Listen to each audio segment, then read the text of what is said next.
오늘은 강원 영동과 남부지방에 밤까지 산발적으로 비가 오겠습니다. 예상되는 비의 양은 5에서 30mm가량입니다.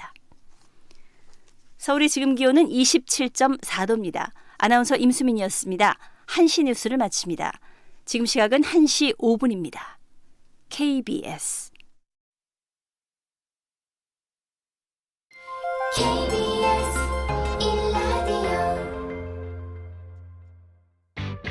야, 왜? 점심시간에 뭐하냐? 자야지. 야, 그러지 말고 이거 한번 들어봐. 뭔데? 지금 당장 라디오를 켜봐. 나른한 오후 깨울 시사 토크쇼. 모두가 즐길 수 있고 함께하는 시간. 유쾌하고도 신나는 시사 토크쇼. 오태훈의 시사본부. 네, KBS 1라디오 오태훈의 시사본부 2부 시작하겠습니다. 시사본부는 청취자 여러분들의 참여 기다리고 있습니다. 샵 9730 우물정 9730번으로 의견 보내주시면 되고요. 짧은 문자 50원, 긴 문자 100원, 어플리케이션 콩은 무료로 참여하실 수 있습니다. 매주 수요일 2부 전문성과 현장성 살아있는 고품격 하이 퀄리티 범죄 수사 토크를 지향하는 시간입니다. 아는 경찰 배상훈 전 서울경찰청 범죄심리분석관 나오셨습니다. 어서 오세요. 안녕하세요. 예, 그리고 김은배 전 서울경찰청 국제범죄수사팀장 나오셨습니다. 어서 오십시오. 안녕하십니까. 예, 두 분과 함께 말씀 나누도록 하겠습니다. 자유한국당 장제원 의원의 아들 래퍼 장용준 씨가 음주운전 사고를 냈습니다. 사고 냈습니다. 또 그 가운데 운전자 바꿔치기 의혹까지 지금 일고 있는 상황이고 이 때문에 비공개 소환 조사를 받았다고 하는데 먼저 사건 경위부터 배상훈 교수께서 좀 말씀해 주시죠. 예, 날짜는 9월 7일입니다. 네. 9월 7일 2시 한 40분, 새벽 2시 40분 정도 되었다고 합니다. 9월 6일 자정까지 청문회가 있었고 예. 바로 그리고 2시간 뒤에. 예, 2시간 뒤에 2시간 40분에 마포 광흥창역 인근에서 예. 장영준 씨가 동승자와 같이 음주를 한 상태에서 자신의 그 승용차를 몰고 과속을 하면서 앞에 가는 이제 오토바이를 추돌을 한 거죠. 네.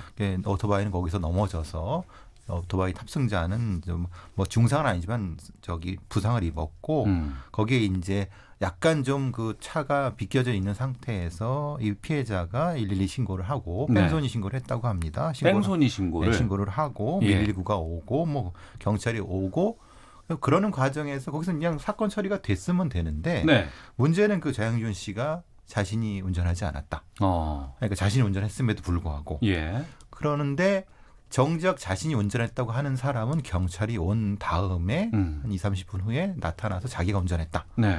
그 상황이 이제 흔히 말하는 운전자 바꿔치기가 아니냐는 의심을 받고 있었는데 그러고 나서 이제 장윤지 씨와 동승자는 돌려보내지고 그 다음에 이제 그 경찰서로 이 변호사를 대동하고 자신이 운전했다는 걸 시인하면서 사건이 이제 벌어지게 되는 거죠. 네. 조금 이해가 안 되는 부분이 운전한 사람이 있고 이제 피해자가 있지 않습니까? 그렇죠. 그런데 경찰 조사 상황에서 새로운 사람이 등장을 해서 내가 운전했다라고 하는 이게 인정이 된다는 게 또 거기에 대해서 조사를 받았다는 게 좀 이해가 안 되는데 그 음주운전 당시 CCTV가 공개가 됐잖아요. 그렇죠. 그런데 처음에 그 말씀하신 대로 그 노엘이라고 그러죠. 래퍼 로엘이 예. 그 시속 100km 정도라고 하더라고요. 앞서가는 오토바이 배달차를 추돌했어요. 네. 쓰러졌는데 그때 멈추질 못하고 한 100m 정도를 간 거예요. 차가. 네, 갔어요. 그러니까 그걸 보고 그 피해자 입장에서는 뺑소니라고 신고를 했을 것 같고 예. 일단은 그 사람도 운전자를 보질 못했어요. 피해자가. 예. 차 안에 있으니까 못 볼 수도 있겠군요. 그런 상태에서 내렸는데 네. 경찰관들이 그때 CCTV 확인을 못했기 때문에 또 경찰 도착했을 때 남자가 와서 자기가 운전했다. 보통 네. 운전했다 하니까는 그 사람이 운전한 줄 알았는데 다행인 거는 그 당시에 그 운전한 그 노엘하고 그 같이 동승한 여자분 음주 측정을 했던 거예요. 예. 음주 측정치는 나왔는데 그 당시에는 운전을 안 했다고 하고 예. 또 다른 사람이 운전했다고 하니까 일단 운전했다고 하는 사람을 조사하기 위해서 데려가고 그 실제로 운전한 그 노엘은 보낸 거예요. 예. 근데 거기서 문제가 되는 거죠. 그러니까 이게 이게 심각한 문제가 될 수 있거든요. 왜냐하면 그 상황을 경찰관이 출동한 경찰관이 분명히 술 냄새 나는 두 사람이 있었고 피해자가 있었고 근데 거기에 이제 어떤 사람이 먼저 와 있어서 세 사람 있는 상태에서 경찰이 출동했다고 하면은 혼동이 안 생기는데 그렇죠. 그건 얘기가 달라지죠. 그렇죠. 경찰이 예. 왔을 때는 2명밖에 없었고 피해자는 저쪽에 있었고 나중에 왔군요. 나중에 경찰이 도착한 다음에 예. 그 자기가 저기 운전했다는 사람이 왔다고 하면은 그러면 경찰이 적어도 의심을 해봤어야 되는 거 아니냐. 당연히 의심스러운 상황이 그러니까, 아닐까요? 예. 그 상황인데 왜 근데 그렇게 하지 않고 장영진 씨와 동승자를 돌려보냈고 예. 그 사람만 데리고 갔느냐라고 어. 해서 그것 때문에 민감령 청장이 예. 이 사건 자체를 그렇게 그 아까 팀장님 말씀하신 것처럼 명확하지 않았다. 말하자면 피해자도 누구를 지목하지 못했던 거고 주변의 CCTV도 당시는 확인을 못했고 어떤 블랙박스도 확인 못한 상황에서 일종의 음주운전 치상 정도의 어떤 죄가 된다고 하면은 굳이 현행범 체포라든가 이것이 아니라 술이 깬 다음에 부르는 것이 매뉴얼에 있다. 이렇게 이제 민정감 청장은 얘기를 하신 거죠. 네. 이런 의견에 대해서 김은배 팀장께서는 어떻게 보세요? 물론 그 실제적으로 장영준 피의자가 그 당시 운전을 했다고 한다면 그렇다고 한다면은 그 사고가 났지 않습니까? 예. 대인 사고죠. 예. 그러면 이 특가법 뺑소니라면 특가법이에요. 예. 긴급 체포할 수도 있고 현행범 체포할 수도 있는데 보통 일반적 매뉴얼은 보통 음주 사고라 하더라도 중상이라든지 사망이 아니면 네. 피의자를 조사하기가 힘들잖아요. 술을 취했으니까. 그러니까 인적사항 파악한 다음에 돌려보내고 네. 다음에 출석 요구해서 받는 것도 맞거든요. 근데 그 사항을 지금 뺑소니 신고했다고 한다면 긴급 체포는 안 했다 하더라도 현행범 체포를 안 했다 하더라도 일단 임의동행을 해서 조사를 해야 되는데 네. 다 그 운전했던 사람이 자기가 했다고 하니까 그 당시에 고 운전했다는 사람만 데려가서 조사를 했던 건 맞고 예. 아까 말씀하신 대로 한 2시간 후에 또 장영준 씨가 엄마하고 변호사를 데리고 출두해서 시인을 해버린 거예요. 예. 그런 상황이니까는 시인도 했고 그 당시 시인했다 하더라도 체포하거나 긴급 체포한 건 아니죠. 그 부분에서 경찰이 요거만큼은 참 중요하다고 저는 생각하는 게 어떤 거냐면 현장에서 2명, 그러니까 장영준 씨와 동승자가 있었고 또 나중에 이제 왔다고 했잖아요. 근데 이 장영준 씨와 동승자를 음주 측정을 안 했으면 이거는 그냥 사건이 전개가 안 될 수도 있는 거 아니겠습니까? 근데 당연히 거기서는 음주청을 했고요. 한 게 그나마 다행인 거죠. 아니 안 했으면 큰일 나는 거죠. 그러니까요. 그건 경찰관이 책임을 져야 되는 부분인데. 예. 근데 문제는 거기서 이제 핵심적인 부분은 저는 그거랍니다. 그 의심적인 상황. 만약에 그 상황이라고 하면 지금처럼 범인도피 교사라든가 범인도피 죄가 양자한테 성립이 될 수 있고 예. 다른 판례 같은 경우는 이제 흔히 말하는 위계에 의한 공무집행 방해 물론 자기 부재의 원리가 되지만은 그런 것도 이제 다른 상황에 따라서 성립될 수가 있는데 그러니까 뭐 그런 이론의 여진이 있지만은 그 상황을 왜 경찰관은 의심을 하지 않았느냐. 네. 분명히 그 부분에 대한 평가도 해야 되고 그랬다고 하면은 아까 피디님이 말씀하신 것처럼 적어도 장영준 씨가 0.1이라고 하면 아주 많지나 인사불성은 아니거든요. 예. 그러면 적어도 임의동행을 해서 경찰서에서 진위를 판단한 다음에 돌려보내도 늦지 않았는데 그 부분 때문에 지금 경찰이 무엇인가 좀 이런 거죠. 힘 있는 사람한테 약간 좀 그런 행동이 있었지 않았느냐라고는 의심을 받는 겁니다. 네. 종종 현장에서 이런 운전자 바꿔치기 시도가 있어요?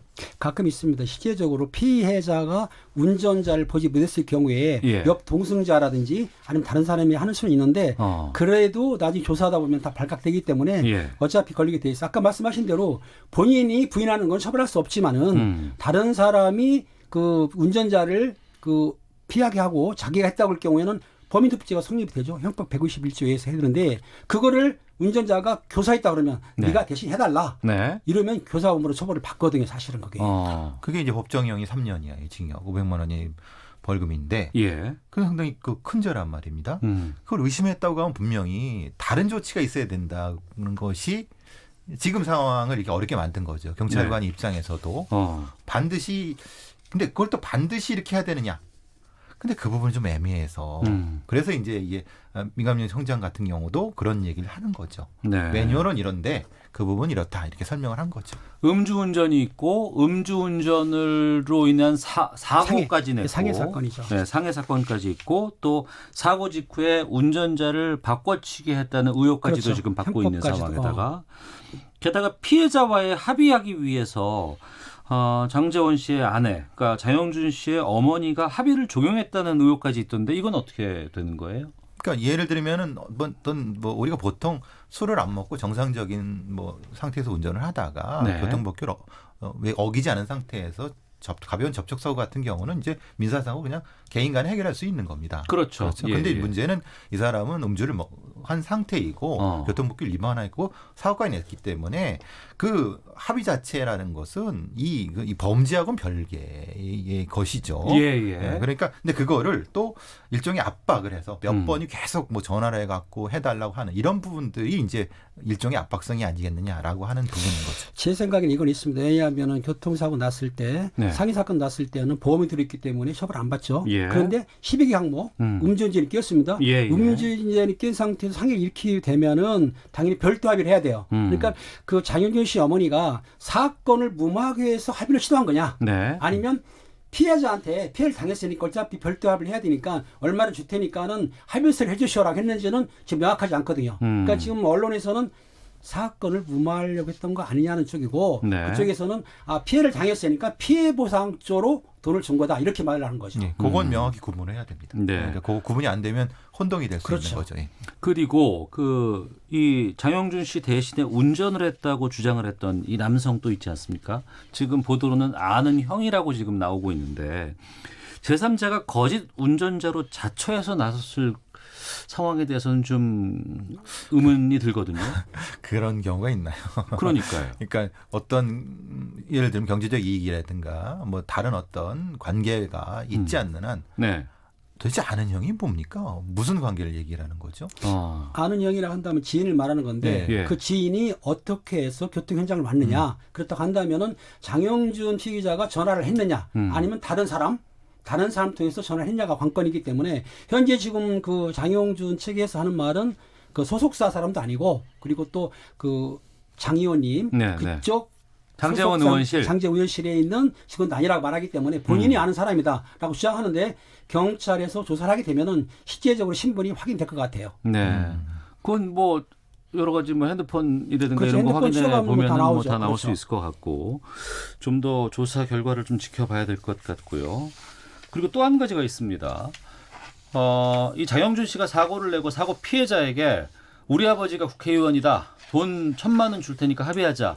이렇게 했다는 주장도 지금 제기되고 있는 상황이거든요. 이 부분은 어떻게 봐야 됩니까? 본인은 이건 부인을 하고 있습니다. 이런 얘기를 그래요? 하진 않았다. 뭐 하자면 아버지 국회의원 얘기는 절대 하지 않았다. 이렇게 지금 본인은 주장하고 있는 거고 예. 다른 어떤 모 언론에서 그렇게 이제 보도가 나왔기 때문에 되는 건데 예를 들면 이렇게 진짜 했다고 하면은 일종의 위세, 아버지의 위세를 통해서 무엇인가 임명을 하려고 하는 의도가 있지 않느냐라고 의심이 된다는 건데 네. 본인은 뭐 아니라고 하고 있습니다.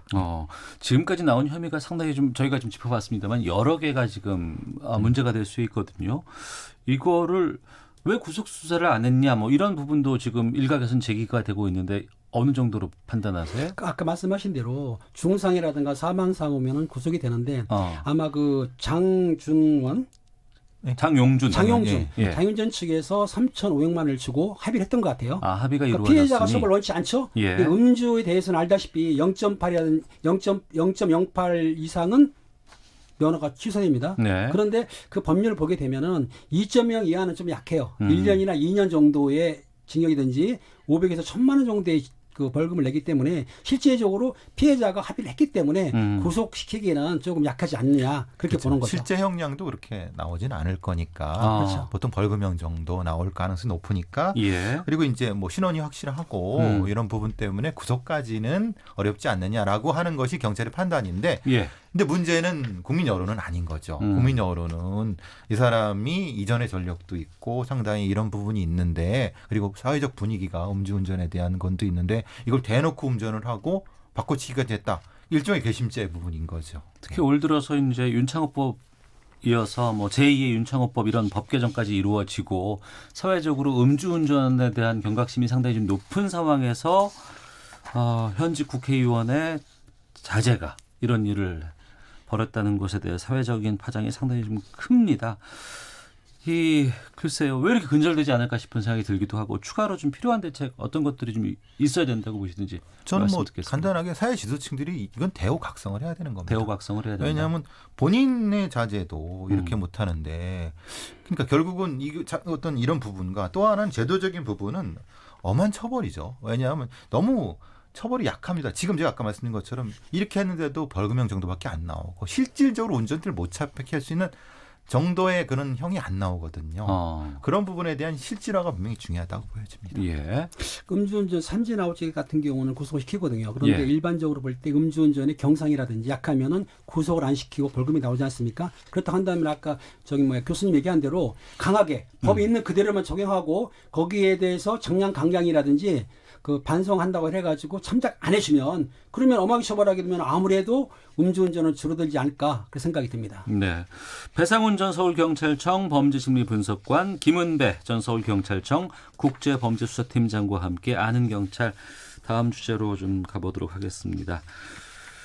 김은배 팀장님, 네. 대전에서 일가족 4명이 숨진 채 발견되는 일이 있었습니다. 일가족 중에서 가장이 먼저 발견됐다고 하는데 어떤 사건인지 좀 짚어주시죠.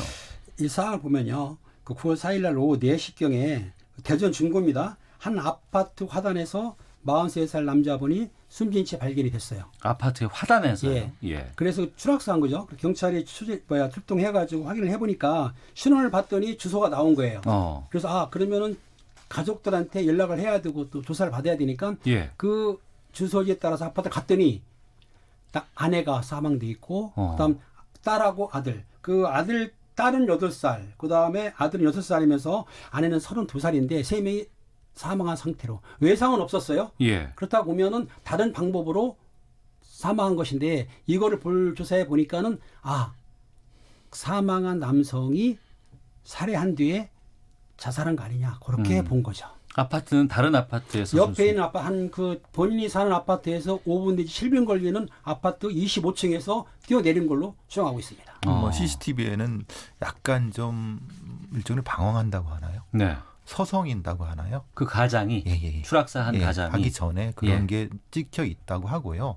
그리고 이제 5분 지난 그 아파트 건물 25층쯤에 올라가서 아마도 그랬지 않을까라는 추정을 지금 하고 있습니다. 그러면 두 분의 정리를 좀 저희가 살펴보면 집안의 가장 아버지가 가족들을 살해한 뒤에 스스로 목숨을 끊었을 가능성? 예. 그 안에 현장 같은 경우는 제가 예전에 말씀드린 언두잉이라고 해서 언두잉 말하자면은 범죄 현장에서 나타나는 변사 현상에 나타나고 있는 일종의 약간의 후회감 같은 거. 그러니까 자기 친인척을 공격한 다음에 거기에 대한 후회감 같은 게 나타나는 죄를 저지르고 그 이후에 밀려드는 후회감 같은 것 때문에 얼굴을 이제 수건으로 덮는다거나 이불로 덮는다거나 아니면 몸을 가지런하게 된다는 그런 형태의 현장이 나타났기 때문에 아무래도 관련된 사람이 공격하지 않았을까. 그럼 결국은 그거는 이제 그 가장이 공격하지 않았을까라는 추정을 경찰이 하고 있는 거죠. 근데 이런 행동을 한 이유라든가 특정 원인 같은 것들이 좀 있어야 되지 않을까요? 그렇습니다. 그 숨진 그 남성의 우리가 거만하기 위해서는 이제 소지품이라든지 다 벗겨보는데 거기에 그 메모지가 있었어요. 유서식으로 되어 있었는데 사체로 채모가 많고 사기를 당해 경제적으로 문제로 힘들다. 가족들이 집에 숨져 있으니 시신을 수습해 달라. 그러니까 본인이 유서식이죠. 그러니까 사기라든가 사채 때문에 경제적으로 힘든데 가족들이 숨겨 있으니까 시신을 수습해 달라. 그렇다고 한다면은 경찰이 보기에도 타살 혐의점이 없고 본인이 그 유서식으로 그 범행 내용을 자백한 거죠. 그렇기 때문에 요건 그 남성이 자기 가족을 살해한 뒤에 본인이 투신해서 극단지 선택한 것이다라고 보는 거죠. 네. 그 집 현장에 고지서 같은 것들이 있었는데 우유값을 7개월인데 못 내서 한 20여만 원의 고지서가 밀려 있다고 하더라고요. 그러니까 상당히 생활에서 어려움을 겪고 있다는 증거 같은데 이런 걸 어디에도 좀 알리지 않고 좀 계속 이렇게 방치해 놓고 있다는 게 좀 이해가 되지 않기도 하거든요. 그러니까 보통 이런 극단 선택을 하는 경우는 삶의 급전직하가 그러니까 상대적인 급전직하가 제일 동기가 되는 경우가 많습니다. 그러니까 원래부터 사실 경제적으로 좀 궁핍했다고 하면은 심리적인 변화가 그렇게 크지 않는데 네. 이분이 얘기했던 뭐 사업에서의 뭐 이제 저기 여러 개 사기라든가 이런 부분이라고 하면 사실은 급전직하가 됐을 수 있다는 거고 네. 그렇기 때문에 그 외에 다른 사람들한테 이걸 알리는 것 자체가 일종의 본인의 가정에서 자존심 문제라든가 사회적 의심 이런 부분들이 상당히 클 수가 있는 거죠. 예, 정부가 이런 갑작스러운 어려움에 처한 가정들을 위해서 긴급 지원제도 같은 거 운영하고 있는데 이런 걸 전혀 몰랐을까 싶기도 하고요. 전혀 모르진 않았을 거예요. 왜냐하면 파산 신청도 할 수도 있고 예. 또 구호단체에 요청도 할 수 있는데 그 애들도 어리지 않습니까? 그리고 지금 숨진 아내도 이렇게 젊은 사람이기 때문에 본인들이 좀 노력하고 국가에서 지원하는 것에 대해서 도움 받게 되면은 극단적 선택까지는 가진 않았었는데 왜 그런 걸 했는지도 지금 저도 생각하기 좀 안타까운데 그 교수님 보기에는 정치적인 문제는 없었을까요 혹시? 글쎄요. 정치적인보단 아무래도 이거는 일종의 자존감 범죄 같습니다. 자존감 범죄. 왜냐하면 자기가 이 정도의 지위를 살고 있는 사람이었는데 갑작스럽게 무너진 것을 본인이 인정하지 못합니다. 가족이. 그러니까 그럼 다른 사람한테 실은 좀 아쉬운 소리를 해야 되잖아요. 예. 그 부분이 너무나도 고통스러운 거죠. 그렇기 때문에 긴급지원제도를 모르진 않겠죠. 하나만 더 여쭤볼게요. 저희가 이런 류의 범죄라든가 이런 류의 사건에 대해서 말씀을 나눌 때마다 그런 질문 드렸었어요. 아니 왜 애들까지 가족까지 이렇게 하느냐에 대한 부분이었거든요. 이거는 좀 심각한 거 아닙니까? 근데 우리 사회의 여태까지의 문화 자체가 가족 중심, 가정 중심이죠. 내가 아니면은 저 아이들을 이제 책임질 수 없다라고 하는 그런 생각들이 이제 뭐 적어도 40, 50대 남성들한테는 존재하는 것이 뭐 그걸 부정할 수 없는 상황인 거고 사실 그런 어떤 가정 중심적인 가족 구조를 많이 좀 바꿔야 된다라는 것이 사회적인 필요성이 있었는데 네. 아직까지 그 문화는 지체돼 있는 상태인 건데 이건 절대 해서는 안 된 행동이지만 사회적 안전망이 그만큼 부족한 부분도 분명히 있는 거라고 좀 보여집니다. 자신의 잘못이라든가 자신의 심적인 뭐 여러 가지 어려운 상황이 있을 수는 있겠습니다만 이 부모에게서 아이들은 독립된 개체입니다. 이거는 확실하게 좀 생각을 좀 해주셨으면 좋겠고 혹시라도 주변에서 좀 이렇게 어려움을 겪고 있는 분들은 129번입니다. 국번 없이 129번으로 연락하면 상담 받으실 수 있고 여러 가지 어려움에 처한 것들을 상담을 통해서 뭔가 좀 해결할 수 있는 좀 여지가 있거든요. 그렇죠. 129번이 이제 구호할 수 있는 상담인데요. 예. 이거를 129번 외우면 힘들죠. 네. 그래서 어느 분도 그러더라고요. 이 129를 아이고. 아이고. 129. 예, 아이고 이렇게 외우게 되면은 그 뭐 잊어버리지 않을 것 같다고 하니까 요걸 참작하셔가지고 필요하신 분들은 연락을 해서 꼭 상담을 받으시기 바랍니다. 우리가 알겠습니다. 이제 삶에서 넘어질 때가 있습니다. 힘들 때가 있는 거죠. 네. 그리고 그걸 겪으면 또 일어설 수가 있습니다. 한 번 넘어졌다고 해서 모든 게 다 끝난 것이 아니라는 것을 꼭 명심해 주셨으면 좋겠습니다. 알겠습니다. 배상훈 전 서울경찰청 범죄심리분석관, 김은배 전 서울경찰청 국제범죄수사팀장과 함께 아는 경찰 함께하고 있는데요. 헤드라인 뉴스 듣고 계속해서 말씀 이어가도록 하겠습니다. 존 볼턴 미 백악관 국가안보보좌관 사임에 대해 청와대는 우리 정부가 얘기할 사안은 아니라며 공개적인 반응을 삼가하고 있는 가운데 볼턴 사임이 한반도에 미칠 영향을 예의주시하고 있습니다. 자유한국당이 조국 법무장관에 대한 국정조사와 특검 법안을 곧 제출하기로 하고 인천과 수원 등에서 정권 규탄 집회를 이어갔습니다. 추석 귀성 인사를 위해 서울역을 찾은 민주당은 민생을 강조했습니다. 조국 법무부 장관 일가가 투자한 사모펀드 운용사의 실소유주로 의심받는 조 장관의 오촌 조카가 지난달 인사청문회를 앞두고 투자회사 관계자들과 미리 말을 맞추려 한 정황이 드러났습니다. 직권남용 및 선거법 위반 혐의로 기소돼 2심에서 당선 무효형에 해당하는 벌금 300만 원을 선고받은 이재명 경기지사 측이 판결에 불복해 오늘 법원에 상고장을 제출했습니다. 문재인 대통령은 추석을 앞두고 국민들에게 보내는 영상 인사를 통해 우리는 지금 함께 잘 사는 나라를 위해 새로운 길을 가고 있다면서 국민 모두에게 공평한 나라를 소망한다고 말했습니다. 지금까지 헤드라인 뉴스 정한다였습니다. 이어서 기상청의 윤지수 씨 연결합니다. 네, 미세먼지와 날씨 정보입니다. 중부지방의 경우 비가 내린 이후 공기가 무척 깨끗해졌습니다. 서울은 초미세먼지 농도가 1세제곱미터당 2마이크로그램, 미세먼지는 11마이크로그램으로 더할 나위 없이 공기가 깨끗한 상황이고요. 이 덕분에 시정도 좋아서 앞을 내다볼 수 있는 거리가 20km 이상 툭 시야가 트인 상황입니다. 서울뿐 아니라 수도권 지역을 중심으로 공기가 무척 깨끗하고 나머지 지역도 나쁘지 않습니다. 대부분은 좋거나 보통 단계를 유지하고 있고요. 내일은 전국에 걸쳐 모두 좋은 단계의 미세먼지 상황이 예상되고 있습니다. 정체전선의 경우 어제 중부지방에 머물면서 많은 비를 뿌렸고 점차 남부지방으로 이동을 하고 있습니다. 하지만 오늘 오후나 밤까지 비가 좀 더 내릴 텐데 강원 영서 남부지역이나 충청지방, 제주도지방은 오후까지, 강원 영동지방과 남부지방은 밤까지 이어질 것으로 보이고요. 추석 연휴 첫날인 내일은 서해안과 남부, 제주도 지방을 중심으로 새벽부터 낮사이 비가 내릴 텐데 예상 강우량은 5에서 10mm 정도로 많지 않습니다.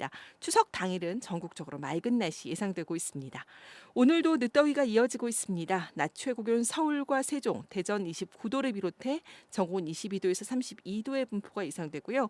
내일은 낮 기온이 조금 낮아져서 서울, 부산 26도를 비롯해 22도에서 27도 정도가 예상되지만 추석 당일 금요일부터는 다시 기온이 올라 늦더위가 예상됩니다. 지금 서울 기온은 28.6도, 습도는 55%입니다. 지금까지 미세먼지와 날씨 정보였습니다. 다음은 이 시각 교통 상황 알아보겠습니다. KBS 교통정보센터의 김민희 씨입니다. 네, 민족 대이동이 시작되면서 점심시간에 주춤했던 정체는 다시 빠르게 늘고 있습니다. 오늘 정체는 퇴근길 무렵인 6시에서 7시 사이에 최대를 보였다가 자정을 넘어서도 정체 이어질 것으로 예상됩니다. 지금 요금소 기준으로 서울에서 부산까지는 6시간 10분, 대전까지는 3시간 30분, 서서울요금소에서 광주까지는 5시간 20분 정도 걸리고 있습니다. 경부고속도로 부산 쪽으로 신갈분기점 부근에서는 사고가 났는데요. 2차로가 막혀 있어서 부근으로 속도 많이 떨어져 있습니다. 이후로는 북천안에서 천안휴게소까지 20km 구간에서 정체 심합니다. 중부고속도로 남이 쪽으로는 호법분기점에서 남이천 사이와 또 대소분기점에서 진천터널까지 모두 21km 구간에서 정체 길어졌습니다. 부산 울산고속도로 부산 쪽으로 문수 부근에서는 사고가 나면서 부근으로 많이 혼잡해졌고요.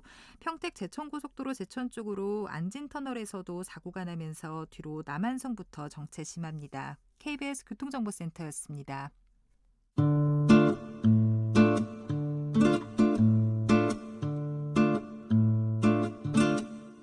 오태훈의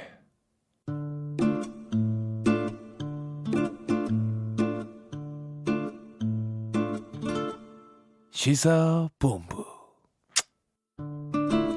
네, 시사본부 배상훈 전 서울경찰청 범죄심리분석관, 김은배 전 서울경찰청 국제범죄수사팀장과 함께하고 있습니다. 아는 경찰.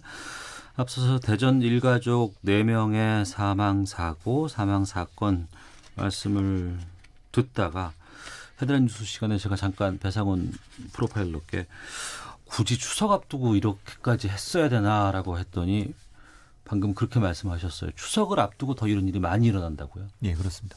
명절 앞두고 예. 상대적인 박탈감이 드는 거죠. 분명히 고향에 가야 되고 가족들을 봐야 되는데 할 얘기가 없고 자신의 실패를 노출해야 되지 않습니까? 네네. 그리고 동정을 받을 수도 있는 거고 그렇기 때문에 더더욱 이 명절 전에 이런 비극적인 일들이 다른 때보다 빈도가 더 높습니다. 네, 명절 앞두고 아니면 명절 기간에 연휴 기간에 뭐 여러 가지 사고 같은 거 사건 사고들이 더 느나요? 아무래도 연휴 전후로 해가지고 사건 사고가 드는 건 사실입니다. 뭐 교통사고는 말할 것도 없지만 빈집 같은 경우에도 사람이 없지 않습니까? 그러니까 절도 같은 경범죄들도 많이 있기 때문에 연휴 시간대에 혹시 집을 비우시는 분들은 방범 단속을 철저히 하셔야 될 것 같아요. 112 출동 건수는 다른 때에 비해서 50%가 더 높다고 합니다. 아, 오히려 더 늘어요? 예. 보통 이제 폭력. 그러니까 이제 일종의 이제 집에서 시비가 붙는 거죠. 가족들끼리 즐거운 날 모여서 뭐 차례 지내고 음복하고 뭐 여러 가지 이제 음식 같은 건 나누다가 음식 물리고 여러 가지 이런저런 얘기하는데 그런 얘기들이 좀 다툼으로 번져질 수도 있겠군요. 예, 그 통계로 나오고 그렇죠. 있습니다. 교수님 말한 대로 자존감 문제인데 그 학생들한테는 너 공부를 많이 했냐, 실력이 어느 정도냐, 당연히 묻죠. 네네. 그리고 이제 젊은 사람한테는 요즘은 당연히 물면 안 돼요. 큰일 납니다. 예. 젊은 사람한테는 취업은 어디 했어? 그렇죠. 어느 회사 다녀 물어보고 예, 예. 또 관연한 딸한테는 시집 언제 갈 거야? 예. 이런 식으로 하기 때문에 그 한두 사람이 하는 게 아니고 친척들이 모였을 때 얘기하거든요. 예. 그러니까 본인은 한마디지만 여러 마디가 되는 거고 듣는 사람 입장에서는 엄청난 스트레스가 가중되는 건데 네. 가끔 보면 아까 말씀하신 대로 보통 추석날 사람들이 모였을 때 재산 문제라든가 부모를 모시는 봉양 문제로 해가지고 감정이 격해져 가지고 폭력 사건이 나는 경우가 종종 있었죠. 네. 그래서 신고가 평균적으로 50%가 된다고 이제 통계 나와 있습니다. 그리고 이제 오늘 오후부터 아마 고향으로 내려가시는 분들 많이 늘 것 같습니다. 그리고 아무래도 이제 고속도로를 이용한다거나 국도를 이용할 때 그 얌체 운전하시는 분들 보면 진짜 화가 많이 나거든요. 네. 나는 정말 힘들게 그냥 교통법규 지켜가면서 가고 있는데 갓길에 누가 쌩쌩 가고 자기가 가야 될 길 아닌데도 불구하고 막 가고 또 버스 전용 차로에 해당되지 않는 차량인데도 막 가고 그러면 너무 화가 나요. 그렇죠. 예전에는 경찰관이 이제 그런 어떤 경찰차로 추적을 하기가 힘들잖아요. 막혔으니까. 네네. 요새는 이제 드론이라고 하는 아주 신종 기계가 나타났습니다. 아 그래요? 예.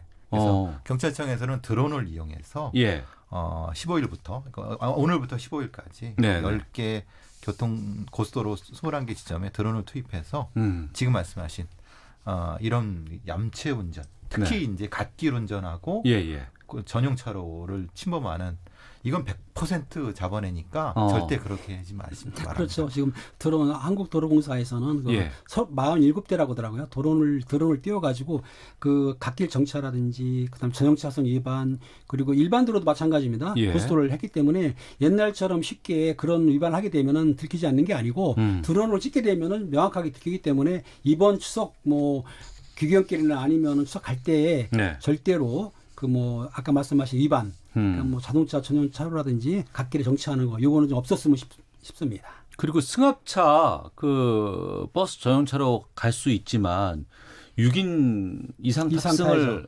해야지만 되잖아요. 근데 그거는 드론으로 못 잡지 않아요? 그게 문제인데요. 안에 썬팅한 차들이 많기 때문에 실제적으로 안에 3명이 탔는지 6명이 탔는지 확인이 안 되거든요. 그런데 고속도로 톨게이트를 통과할 때는 알 수 있지 않습니까? 그런 경우. 근데 아마 고속도로 톨게이트 통과할 때는 또 전차선 안 가니까 알 수는 없고 들어온 다음에 타기 때문에 그런 문제가 좀 단속하기 쉽지 않은데 아마 경찰청에서는 아마 그 차량을 이용해서 그러니까 경찰 차량이 아니고 일반 차량을 이용해서도 단속을 할 거예요. 암행 단속도 하고요. 제가 듣기로는 이제 적외선 카메라가 달려있는 드론도 이제 개발을 할 거니까 그래요? 그 안에 있는 사람 숫자도 카운트할 수 있습니다. 이제 지금은 아니지만 지금 아니고요. 절대 위반하지 마십시오. 예. 그 앞서 말씀하신 것처럼 그 즐거운 날이고 많은 분들께서 화기애애하게 오랜만에 모이잖아요. 특히 요즘에는 또 친지들 간에 친척들 간의 왕래도 그렇게 흔한 편은 아니기 때문에 명절에 모여서 좋은 얘기하면 참 좋을 텐데 왜 그럴 때 특히 또 이제 저희도 이제 시사 프로그램입니다만 정치적인 사안을 갖고 또 이렇게 다투는 경우도 참 요즘에는 좀 많은 것 같아요. 그렇죠. 그러니까 싸움이 나는 것은 그런 사소한 거죠. 사실은 그것 때문에 싸우는 건 아닙니다.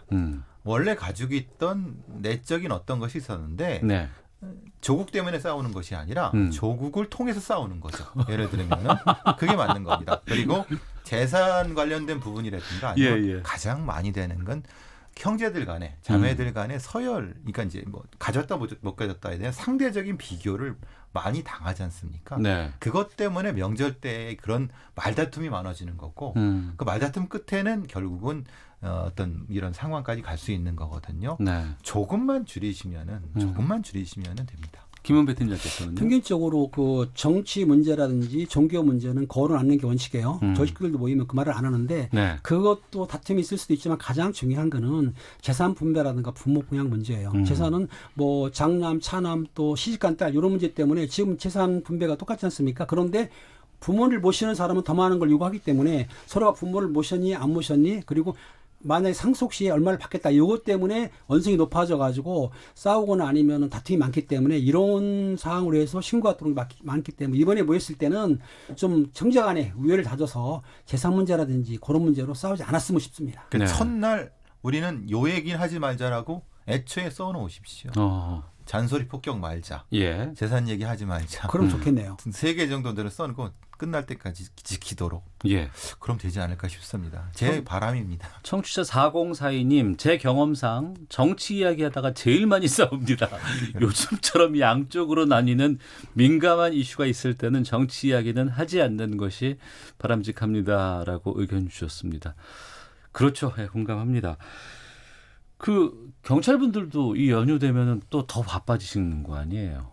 경찰 같은 경우 교통경찰은 말할 것도 없지만 예. 일반 경찰을 하더라도 연휴 기간 때는 수송 문제라든지 사고 문제 때문에 비상대기를 하는 거죠. 예, 그건 예. 뭐 시민 안전을 위해서는 어쩔 수 없이 감수해야 될 부분이기 때문에 예. 경찰 관계자들도 전부가 다 이해하리라 믿습니다. 저는 경찰 일할 때는 네. 한 번도 제대로 가본 적이 없습니다. 팀장님도 마찬가지일 그렇죠. 텐데 항상 대기해야 되고 예. 강력팀에 있던 형사들도 마찬가지입니다. 강력 사건이 벌어질 수밖에 없는 상황이라고 하면은 귀향은 포기해야죠. 국민을 위한 경찰이어야 되니까요. 알겠습니다. 경찰분들도 좀 쉴 수 있고 또 가족과 함께 모여서 즐거운 시간 보낼 수 있는 그러한 이번 추석 명절이 됐으면 좋겠다 생각이 들고요. 또 안전운전 꼭 하시고 불화 대신에 행복한 명절 연휴가 됐으면 좋겠다라는 말씀 드리겠습니다. 자, 아는 경찰 마치도록 하겠습니다. 배상훈 전 서울경찰청 범죄심리분석관, 김은배 전 서울경찰청 국제범죄수사팀장 두 분과 함께했습니다. 두 분 추석 즐겁게 잘 보내세요. 예, 네, 추석 감사합니다. 재미있게 보내십시오. 잘 보내십시오. 오태훈의 시사본부는 여러분의 소중한 의견을 기다립니다.